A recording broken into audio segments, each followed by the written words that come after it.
कुछ बच्चे भी भूखे रहते हैं, मैं क्या करूं आप बताओ, इससे तो मर जाऊं तो अच्छा। तो हमने कहा इतनी सी बात कहना थी तो मैसेज कर देते, मैं मर जाऊं तो अच्छा। हमने फिर कहा भाई हम शिव महापुराण में हमेशा कहते हैं कि मरो मरो सब कोई कहे मर के देखे कोई, मरो तो ऐसा मरो कि फिर संसार में जन्म ना होई, तो मरना सार्थक है। मालूम पड़े फिर जन्म ले लिया फिर मर गए, फिर जन्म ले लिया फिर मर गए, आखिरी में कितनी बार जन्म लोगे और कितनी बार मरोगे।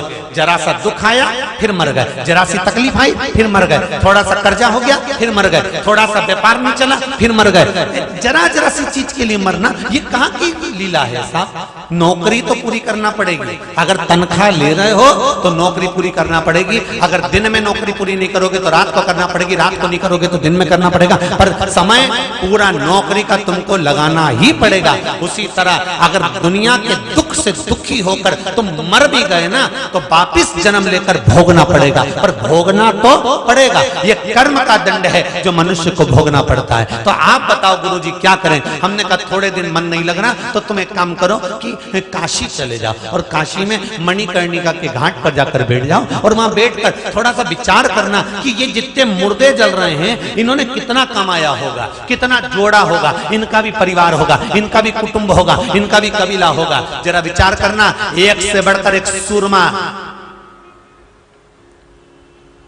माइकल जैक्सन जैसे जिसके 18 तो डॉक्टर लगे हुए थे मात्र उसके शरीर को मेंटेन करने के लिए, मरा कि जिंदा है? अरे बोलो तो जम के मर गया। एक से बढ़कर एक बॉडी बिल्डर और एक से बढ़कर एक ब्यूटी क्वीन। बोलो जिंदा है कि मर गई? गई ना। तो फिर आप और हम क्या लगते हैं, कभी भी चले जाएंगे। तू एक काम कर, काशी जा, मणिकर्णिका पे जाकर बैठ जा और वहां बैठकर तू बस देख कि कितने मुर्दे जल रहे हैं, मुर्दों की गिनती लगा ले, दूसरी बार हमारे पास आ जा। वो जब से मुर्दों की गिनती लगाने गया 4 बार हमारी समिति ने उसको फोन लगा लिया, फोन उठाता ही नहीं। हमें तो इतना सा पूछना था कि कितने जले।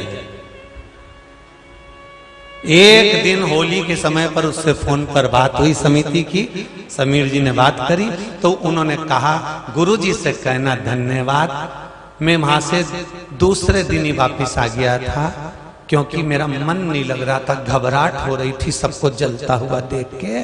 तो मैं तो घर आ गया और मैंने एक छोटी सी किताब और कॉपी की दुकान चालू कर दी है। अब मुझे एक एजेंसी मिल गई है और मेरा काम धंधा चालू हो गया।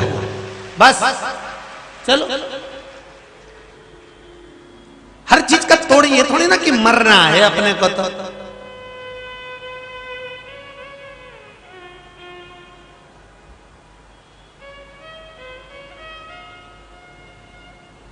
केवल प्राण छोड़ना ही सब चीज का एक लक्ष्य नहीं होता हमारा।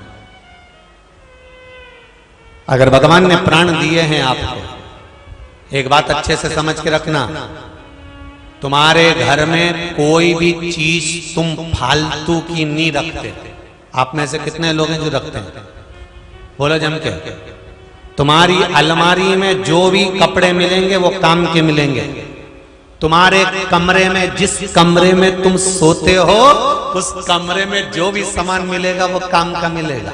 तुम्हारी तिजोरी में जो भी सामान मिलेगा काम का मिलेगा। तुम्हारे लॉकर में जो भी सामान मिलेगा काम का मिलेगा। हल्का फुल्का सामान तो तुम रखते ही नहीं हो, फालतू की चीज तो तुम रखते ही नहीं हो। जब तुम्हारी अलमारी में तुम कीमती सामान रखते हो, जब तुम्हारी तिजोरी में तुम काम का सामान रखते हो, तो परमात्मा ने अगर तुम्हें पैदा करा है तो काम का जानकर ही पैदा करा होगा, तुम्हें फालतू में पैदा नहीं करा।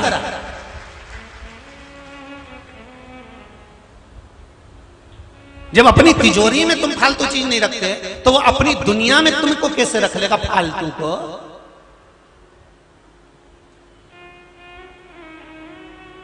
माता के गर्भ से जन्म लेने वाला एक एक बच्चा, माता के गर्भ से जन्म लेने वाला एक एक व्यक्ति कोई फालतू नहीं होता। कोई बेकार नहीं होता। मेरा भगवान कहता है मैंने तुझे करोड़ों का बनाकर पैदा करा है, तू अपनी कीमत को जान जा। कुछ ऐसा कर गुजर